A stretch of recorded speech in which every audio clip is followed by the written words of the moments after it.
This is an Atlantic puffin. The Atlantic puffin is a seabird that is distributed in the North Atlantic Ocean.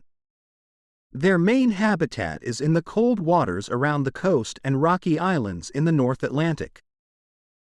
Puffins have a unique digestive system. They have a barbed tongue which helps them catch small fish and hold them in their beaks.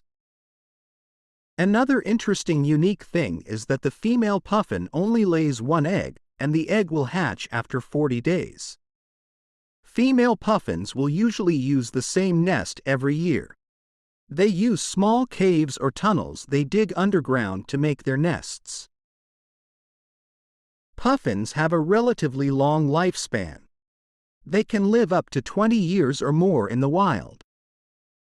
Those are some of the uniqueness of the Atlantic puffin bird.